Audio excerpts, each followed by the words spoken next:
Farooq college ഇതുവരെയുള്ള അവരുടെ പ്രവൃത്തികൾ കണ്ടിട്ട് എനിക്ക് തോന്നുന്നു അവര് അഭിമാനവും അന്തസ്സുമുള്ള ഒരു കോളേജ് അഡ്മിനിസ്ട്രേഷൻ ആയിട്ടാണ് അല്ലെങ്കിൽ അവരുടെ ഗ്രൂപ്പായിട്ടാണ് എനിക്ക് തോന്നുന്നത്. നമ്മുടെ കേരളത്തിൽ ഇന്ന് കത്തി നിൽക്കുന്ന വഖഫ് മുനമ്പം വിഷയം, ഈ വിഷയത്തിലെ വലിയൊരു ഭാഗമാണ് ഫറൂഖ് കോളേജ്. കുറേ വർഷങ്ങൾക്ക് മുമ്പ് ഇവരാണ് ഈ ഭൂമി ഇന്ന് മുനമ്പത്തുള്ള മുക്കുവരിക്കും 610 കുടുംബങ്ങൾക്കും വിൽക്കുന്നത്. അവർ വിൽക്കുന്നു, ഇവർ വാങ്ങുന്നു. വളരെ ലളിതമായിട്ടുള്ള ഒരു ക്രയവിക്രയം ഇന്ത്യയിൽ നിയമപരമായിട്ട് നടന്നിരിക്കുന്നു. മുദ്രപത്രവും ആധാരം തീറാക്കി ഇവർക്ക് കൊടുത്തിരിക്കുന്നു. വളരെ ലളിതമല്ലേ? വളരെ ലളിതമാണ് ഈ ട്രാൻസാക്ഷൻ. വേറെ മറ്റൊരാൾക്ക് ഇതിൽ പങ്കില്ല. ക്രിസ്ത്യാനിയുടെ കാനാൻ നിയമത്തിനോ മുസ്ലിമിൻ്റെ വഖഫ് നിയമത്തിനോ ദേവസ്വം ബോർഡിൻ്റെ അതിനോ ഇതിനോ എന്നൊന്നും ഇതിൽ പങ്കില്ല. ഈ വിഷയം ഞാനാണ് ആദ്യമായിട്ട് മുന്നോട്ട് ഒക്ടോബർ 3 കൊണ്ടുവരുന്നത്. അന്ന് എൻ്റെ മുമ്പിലിരുന്ന് സംസാരിച്ച ആൾക്കാർ അതിൻ്റെ ആധാരങ്ങൾ പൊറുക്കി ഓരോന്നോരോന്നായിട്ട് അതിലവർ പറയുന്നുണ്ട്. ആധാരത്തിൽ 2 വഖഫ് എന്ന വാക്ക് വരുന്നുണ്ട്. അത് കണ്ടീഷണൽ വഖഫ്. വഖഫ് എന്ന് പറഞ്ഞാൽ മുസ്ലിം ദൈവത്തിന് കൊടുത്തിരിക്കുന്നതാണ്. അതിൽ ഒരു ഇടത്തു പോലും ഇത് വഖഫ് കണ്ടീഷണലായിട്ട് കൊടുക്കാൻ സാധിക്കില്ല എന്ന് വളരെ വ്യക്തമായിട്ട് പറയും. കണ്ടീഷണലായിട്ട് കൊടുക്കാൻ സാധിക്കുമോ എന്ന് മുസ്ലിമുകൾ മറു വിമർശനമുണ്ടെങ്കിൽ വരൂ, നമുക്ക് ചർച്ച ചെയ്യാം. കണ്ടീഷണലായിട്ട് കൊടുക്കാൻ പറ്റില്ല. അതൊരു കണ്ടീഷണൽ വഖഫാണ്. എന്നാൽ കണ്ടീഷണൽ വഖഫാണെങ്കിൽ ക്രയവിക്രയം ചെയ്യാൻ സാധിക്കില്ല. ഇത് വ്യക്തമായിട്ടും ക്രയവിക്രയം ചെയ്ത് ഫറൂഖ് കോളേജ് വിറ്റിരിക്കുന്നു, മറ്റൊരു വ്യക്തി വാങ്ങിയിരിക്കുന്നു. ഇനി ഈ ഭൂമിയുടെ ചരിത്രം അന്വേഷിച്ച് പോയി കഴിഞ്ഞാൽ 100 വർഷം 125 വർഷം മുമ്പ് തിരുവിതാംകൂർ രാജാവാണ് ഇവർക്ക് എന്തോ ചാരിറ്റബിൾ ആയിട്ടുള്ള പ്രവർത്തനങ്ങൾക്ക് വേണ്ടിയിട്ട് ഈ ഭൂമി കൊടുക്കുന്നത്. അവിടെ നിന്ന് തിരിഞ്ഞും മറിഞ്ഞ് അവസാനം നടന്ന ക്രയവിക്രയം ഫറൂഖ് കോളേജ് ഇവർക്ക് കൊടുത്തിരിക്കുന്നതാണ്. ഇന്ത്യയുടെ നിയമപ്രകാരം അവർക്ക് ഭൂമി വിറ്റിരിക്കുന്നതാണ്. അതിനിടയിലേക്ക് ഇത്ര വഷളായിട്ട് മുസ്ലിം സമുദായം, 1-2 വ്യക്തികളല്ല, ലീഗിൽ ഇതിലുണ്ട്, സമസ്ത പറഞ്ഞേക്കണ്, ഉമ്മർ ഫൈസി മുക്കം പറഞ്ഞേക്കണ് ഇത് വഖഫാണെന്ന്. ഇത്ര എവിടെയാണ് ഇത് വഖഫ്? ഇത്ര നാണം കെട്ട പരിപാടി നിങ്ങൾ ചെയ്യാൻ പാടില്ല.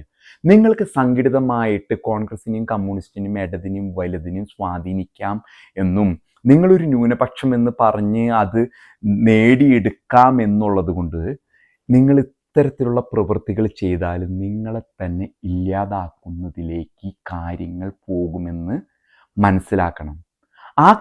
അത്തരത്തിൽ പോകുന്ന പോക്കിൽ കോൺഗ്രസിന് നല്ല കൊട്ട് കിട്ടുമെന്നുള്ളതാണ് ഇന്നലെ വന്നിരിക്കുന്ന സതീശൻ. ഇത്ര നാളൊന്നും സതീശനെയോ അൻവർ സാദത്ത് ആലുവ എന്നുള്ള MLA വന്നിട്ട് വലിയ പ്രഭാഷണം നടത്തുന്നു. ഇത്ര നാൾ എവിടെയായിരുന്നു? ഹൈബി ഈഡൻ അവിടെ നിൽക്കുന്നു, ഷിയാസ് നിൽക്കുന്നു.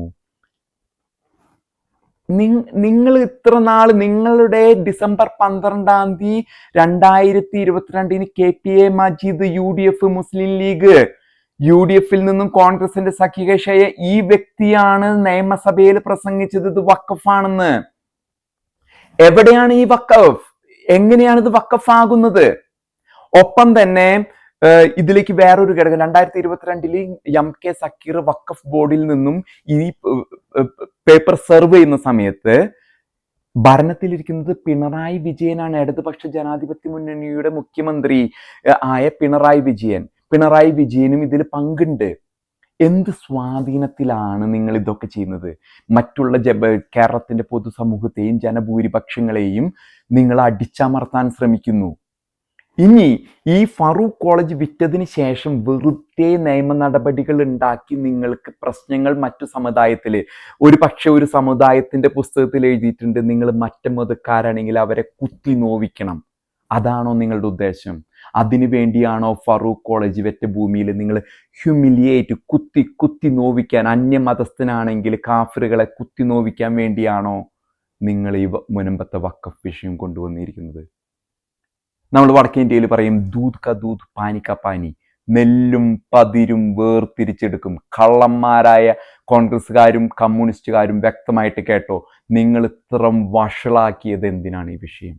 അല്പം മാന്യമായിട്ട് നിങ്ങളൊക്കെ ഇവരൊന്നും സപ്പോർട്ട് ചെയ്യുന്നവരല്ല, എന്നാലും അന്തസ് കാണിച്ചൂടെ നിങ്ങൾക്ക്? ഇത്ര സിമ്പിളായിട്ട് സതീശ, ഹൈബി ഈട, ഷാഫി പറമ്പിൽ, അൻവർ സാദത്ത്, നിങ്ങൾ ഇത്രം അടിമപ്പെട്ടു പോയോ?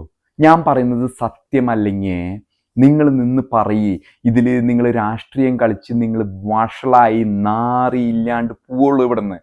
അത് മതമായാലും രാഷ്ട്രീയ പാർട്ടികളായാലും നിങ്ങൾക്ക് തോൽവിയേ ഉണ്ടാകൂ. ഇതിനൊക്കെ ശേഷം വെറുതെ ഒരു നിസാർ കമ്മീഷൻ, കച്ചവടം കഴിഞ്ഞു, ഫറൂഖ് കോളേജും ഇവരൊക്കെ ആയിട്ടുള്ള കച്ചവടം കഴിഞ്ഞ് ഒരു നിസാർ കമ്മീഷൻ, എന്നിട്ട് ആ കമ്മീഷന്റെ റിപ്പോർട്ട് എടുത്ത് വായിച്ച ആരെങ്കിലും ഒന്ന് പറയേ.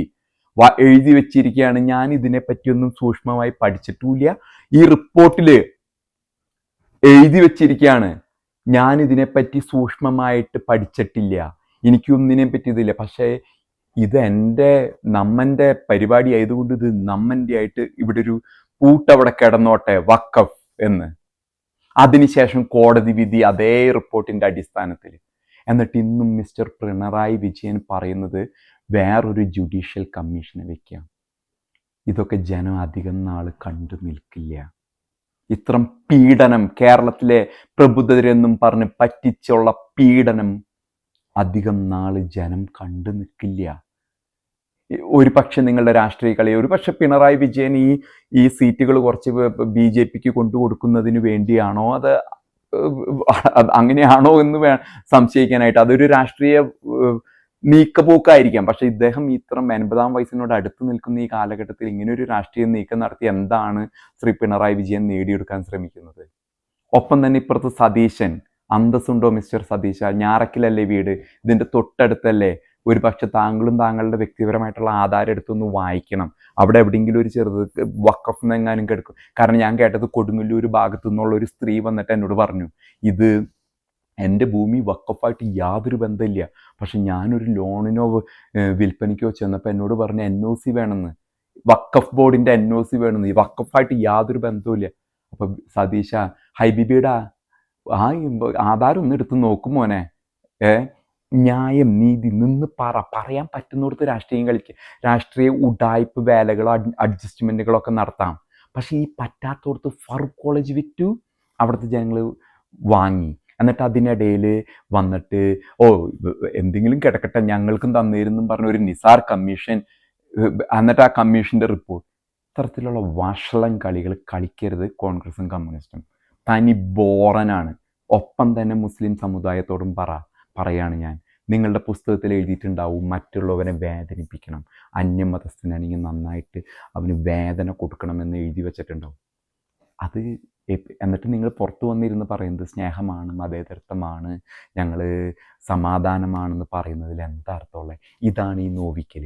ഇന്ന് മുസ്ലിം സമുദായം, ഞാൻ പേരെടുത്ത് പറയാണ്, ഇസ്ലാമിക സമുദായം, എനിക്ക് വളരെ നല്ല സുഹൃത്തുക്കളുണ്ട്, സ്നേഹമുള്ളവരുണ്ട്, നല്ല ഇന്നുമുണ്ട്. ഞാനിപ്പോഴും വിവാദം പറയുമ്പോഴും എന്നെ ക്രിസംഗി എന്ന് വിളിച്ചോ, വർഗീയവാദി എന്ന് വിളിച്ചോ, സംഘി എന്ന് വിളിച്ചോ, എന്തു വേണമെങ്കിലും നിങ്ങൾ വിളിച്ചോ.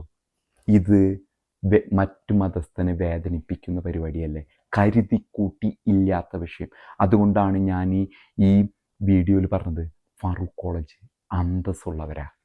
അവരിന്ന് വരെ വന്ന് ഒരു കാര്യം പറഞ്ഞിട്ടില്ല. കാരണം അവർ വിറ്റുപോയി, പൈസ വാങ്ങി പണം വാങ്ങി വിറ്റുപോയതാ. എന്നിട്ട് ഈ പാവങ്ങളെ അന്യമതസ്ഥരാന്നും പറഞ്ഞ് കുത്തി കുത്തി കുത്തി നോവിക്കുക. വെറുതെ എന്തൊരു ദുരിതാന്നറിയാം. അവരുടെ ഭൂമി, അവരുടെ ആധാരത്തിന് വിലയില്ലാണ്ടാക്കി.